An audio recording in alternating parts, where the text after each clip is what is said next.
And good morning, Hoosier fans. This is an exciting one, isn't it?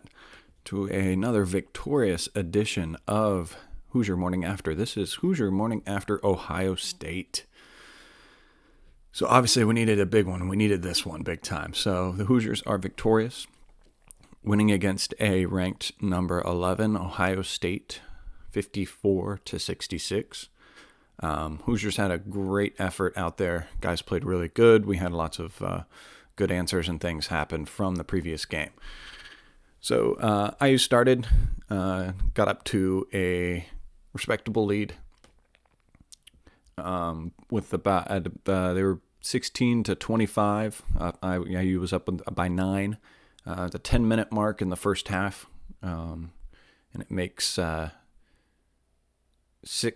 makes 6 free throws to finish the half and put the half 34-31.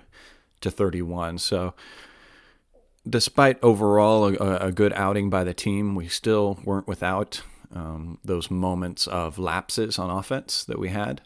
They happened there at that last 10 minutes of the first half. Kind of got scary there, obviously, as it goes with IU fans. Obviously, we kind of roll our eyes and have that great here we go again kind of moment. Wanted the team to answer. I think a lot of the shots that they got at that point weren't well-advised shots. We were rushing, playing kind of single-man ball. Too many guys trying to do things that they shouldn't early in the shot clock. We did get to the line a little bit. Like I said, we made 6 free throws at that point. So maybe we had a little bit of aggressiveness at that point, but not enough to have good shot selection and move the ball around the way we should have. Then starting the second half, guys came out obviously motivated. Coach did the right thing in the locker room to get them going. Good D kept Ohio State scoreless for the first 6 minutes and allowing IU to take the lead to 34-39. From there, we went on a little final scoring drought, not scoring for 3 minutes and allowing Ohio State to take the lead 42-40. So that was kind of another, obviously, harrowing time. A little bit scary. We didn't know. Again, another, here we go again. Here's the scoring drought of this half. Going along with it, obviously, was the woes at the free throw line. We were getting there. We were getting the attempts, but we weren't putting them in. But after that moment, IU turned it back to take the lead and finally kind of put a stamp on it with Devontae nailing a 3, putting the Hoosiers up by 10 with 2:30 on the clock. I have to admit, at that point still, too, I was still obviously nervous because you never know what can happen. But overall, again, a very good game, a very strong, hard-fought game by the team. One thing to get out of the way before I start talking about guys and how each guy played and what I felt was the refereeing at this game was very interesting, very inconsistent. Ohio State is known to be a very physical team. They are a very good defensive team, probably one of the better defensive teams in the country. Ohio State, like you hear the coaching staff and everyone say, they're going to go far. This is a good win. This is a good resume win because they will get things back together and they could make a good run. That being said, they're a very physical team and they bump a lot. You saw maybe not many fouls on hands, swiping under the basket or anything like that, but a lot of hip checks, a lot of they just get their body into you to try to affect your shot that way, and the rest were letting it play and letting it happen, and it's just weird these days, and it's maybe a Big Ten virus that there is, but things can get very, very physical and very rough under the basket and in the paint. And then outside, you get these ticky-tacky hand check calls. It was getting very annoying. It was getting to seem very one-sided. And at the under 8 timeout in the first half, there was finally a call that went IU's way, and it was great. As many call it, a Bronx cheer. The fans excited, screamed, yelling, cheering on that foul call we finally got. And the cameras perfectly went over to Archie to see him putting his hands up, trying to get the crowd up, like, yeah, keep that cheer going kind of thing. So I loved seeing that. Archie was fired up, sporting the new lighter colored sport jacket, no tie, as we learned from the Hoosier Hysterics, chewing grape bubble gum. Lots of changes for him there, obviously trying to mix things up, and it turned out well. So we'll see if we can continue this fire and everything. Obviously, the biggest story to me of this game was we all know the importance of Rob Fennessy for this team. And during yesterday's game, we got a glimpse of good Rob being back, of Rob playing the game that he can play. He made threes right off the bat. He came in immediately into the game, made, I believe, the first points of the game were his for 3. That really set the tone. They were good shots. They were in rhythm shots. They were shots that he should take, and a lot of players can take and make in this. Yes, that is it. It was a 3-pointer assisted by Trace Jackson. It was the very first score for IU. That felt good. That felt like a tone setter for the game. Like Rob saying, I'm back.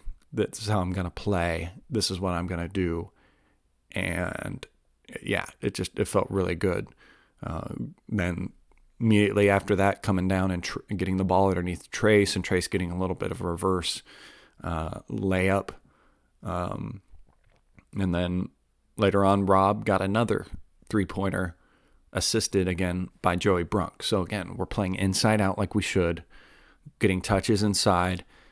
Bigs were kind of getting bumped around or double teamed in Trace's instances, and he made the good passes out of the paint and found like those Rob, and it led to good points. So when we are able to do that, when we are able to play inside out, you can see what can happen for us. Another guy that kind of benefited from playing like that and found his game a little bit was Jerome Hunter. Jerome Hunter had some beautiful shots. He never, let me see, he didn't score a field goal, but I believe he got fouled on both instances where he passed it in to the paint and then immediately cut hard to look for either a little jump start or a layup at the basket. And both of those led to him getting fouled, and he was 5 for 6 from free throws for that. Again, he missed the only 3-pointer he took, but again, barely missed it. He's got the nicest looking shot of the team. It was very close to going in. He just didn't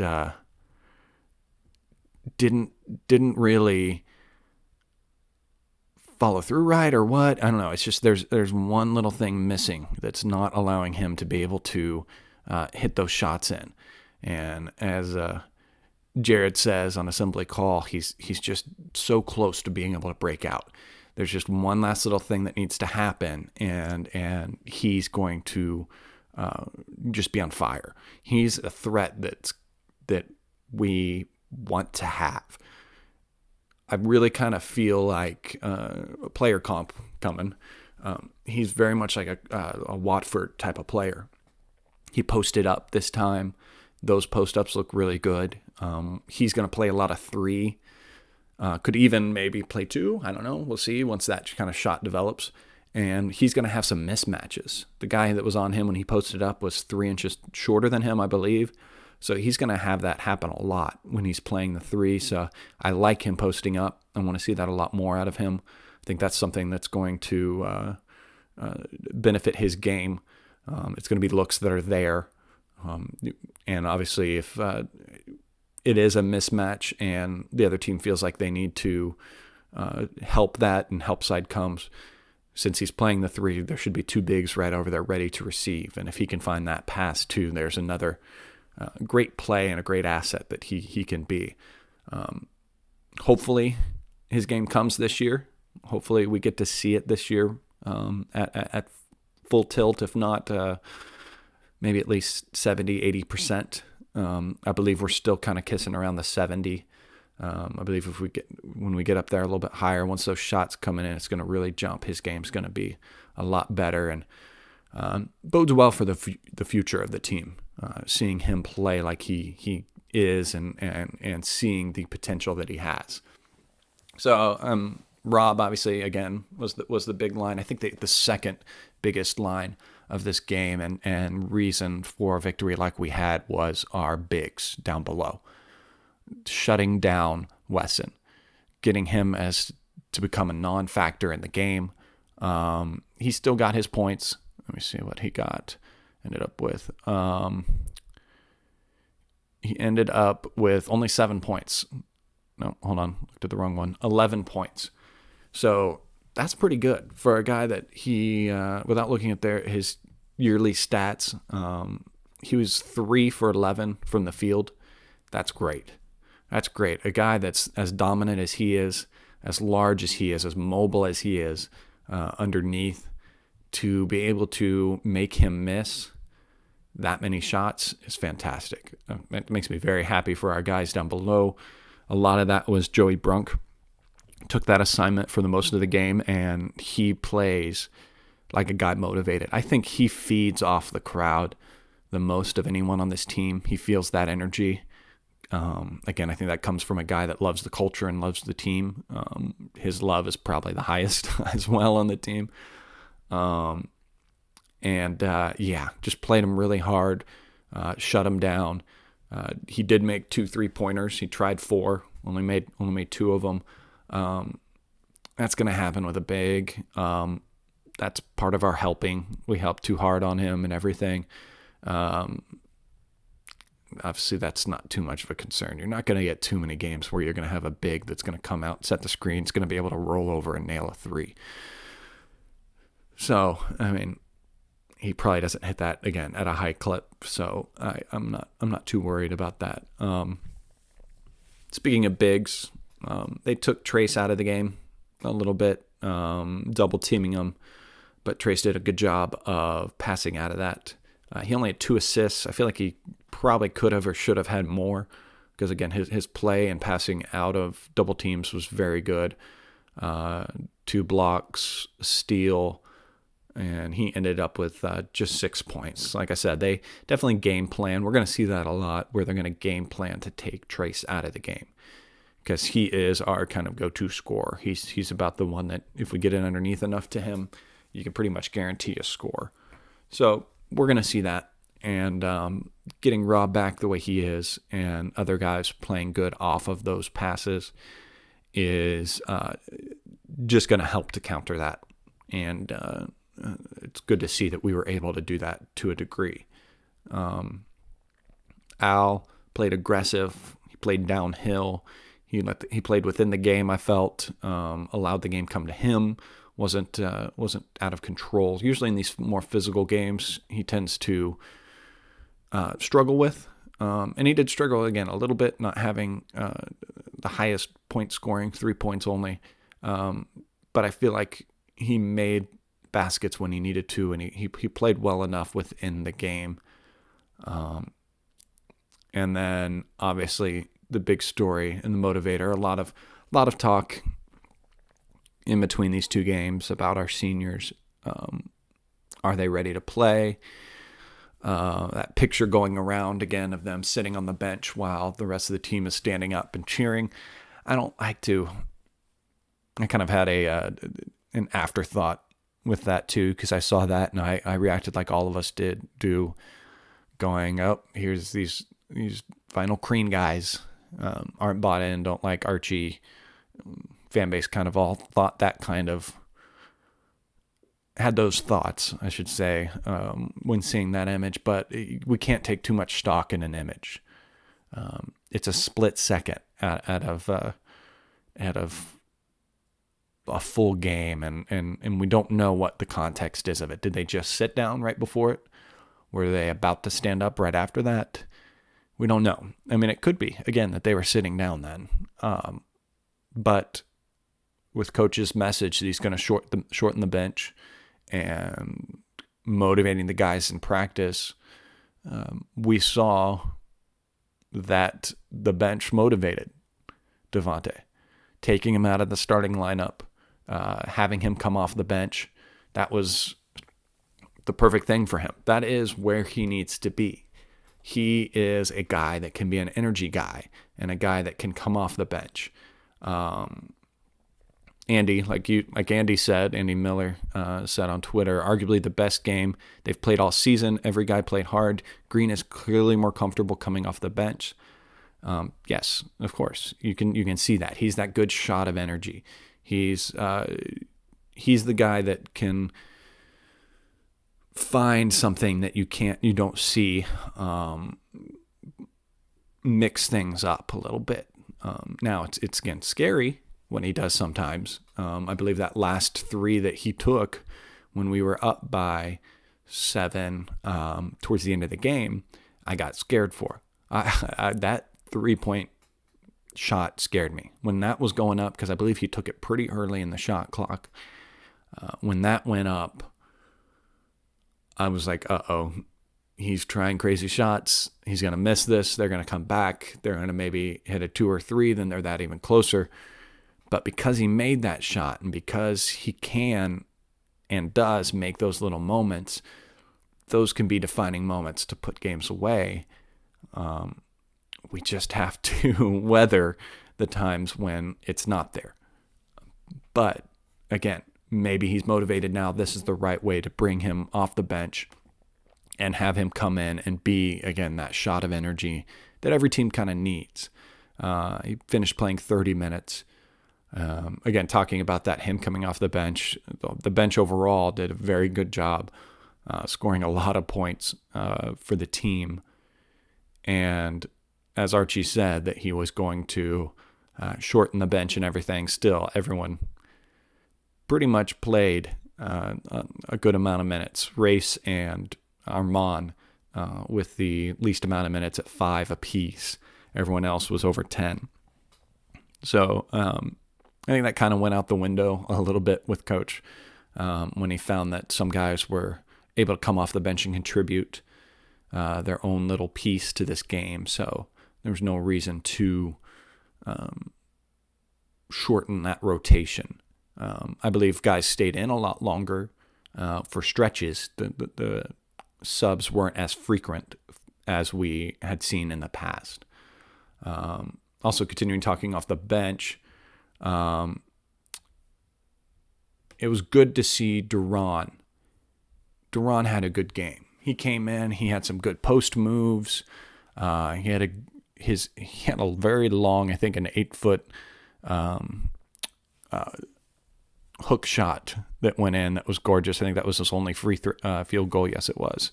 But he came in and he played strong. Yet again, the universe is somehow against him. He got another weird tic-tacky foul called on him. Don't know what that foul was. 100% a 50-50 loose ball, both of them going up for it.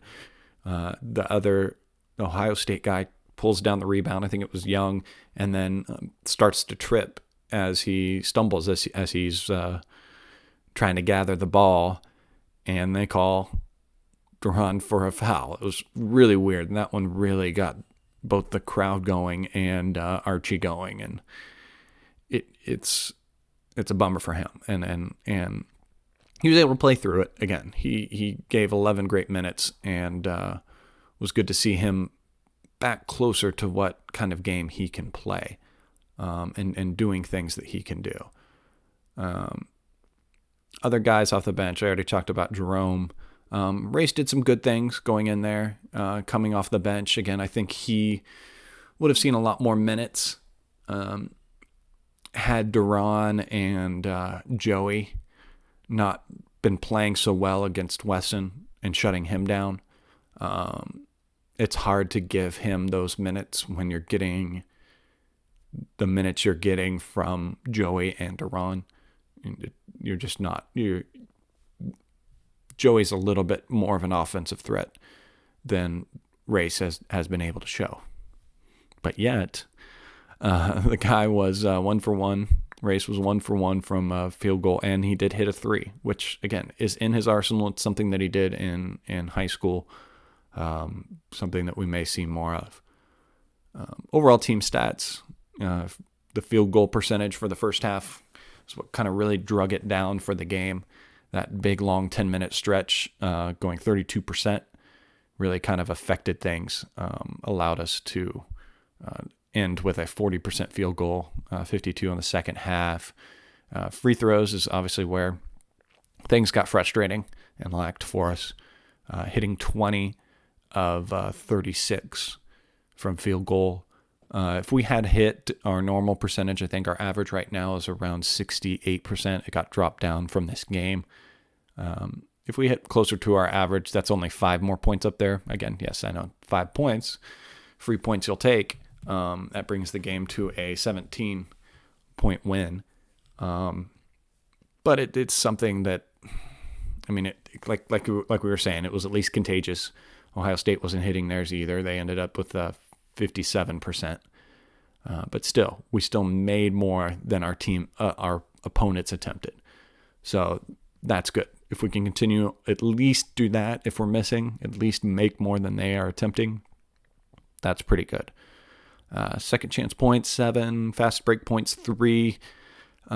Fast break points could have been better, but again, that's Ohio State. They're a good defensive team. They're strong. They're fast. So I'm not surprised by that. 20 points in the paint, 14 points off of turnovers. Turnovers, again, were good for us, 11. It's not great, but you want to kind of stay around 10, so that's fair to say. But 16 points by Ohio State in the paint. That's fantastic. Again, I wish I could see their average.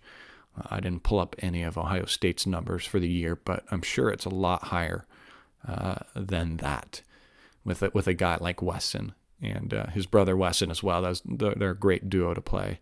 They had 12 points on our turnovers. Second chance points, again, on the glass, we could have been a little bit better with our bigs, but again, that's the physical play that they play underneath, and the refs allowed that play to kind of happen, albeit inconsistent with the way they let it happen. But they did at least let that game go and happen like that. Crowd looked really good.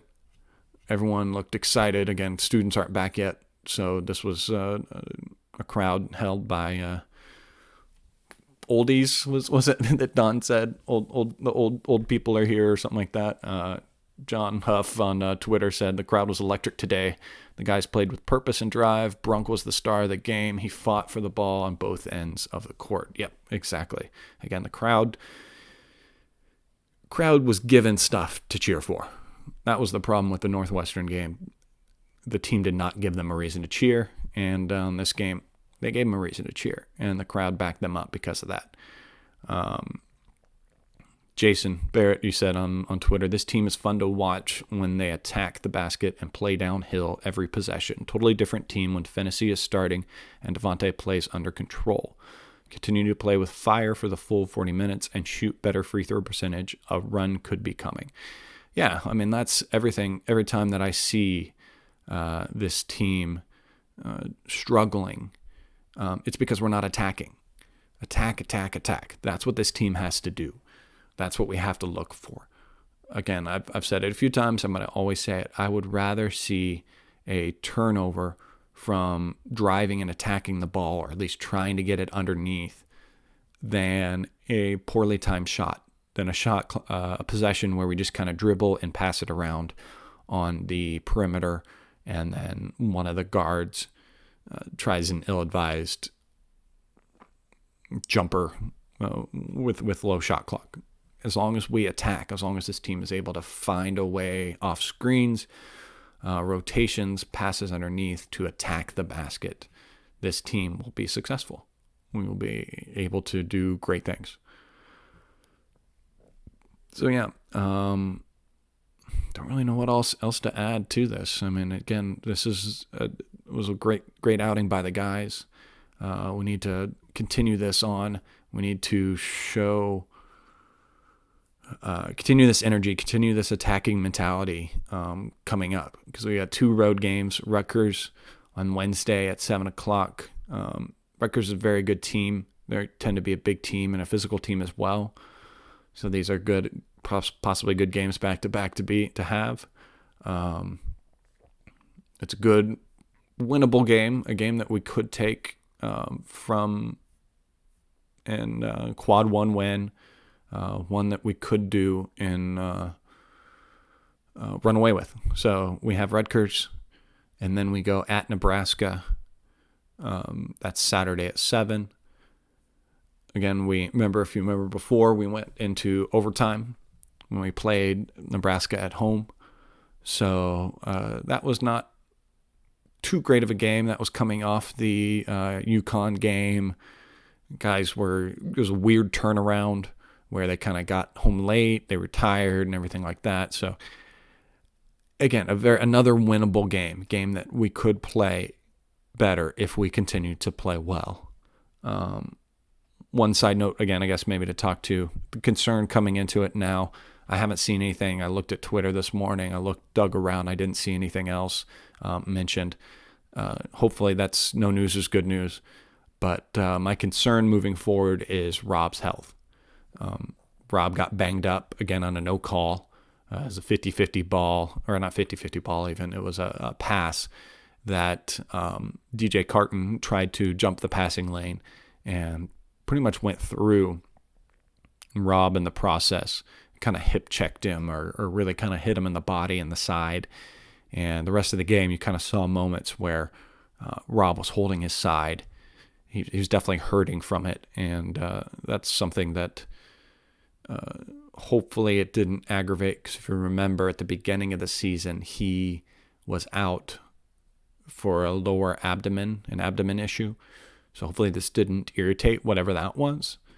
Again, I'm going to take it so far as no news is good news and hope to move on from there. So yeah, keep your eye on Twitter, hopefully for news like that. I'll retweet or post things once you see that. You can follow me on Twitter at General Chadwick. Like, subscribe, all that to the videos down below. Again, let's tune in. Let's cheer on these Hoosiers. Let's keep that positive energy, that good energy going, guys. And we will move along from here and hopefully see some big things for this team. Thanks, guys. Have a good day.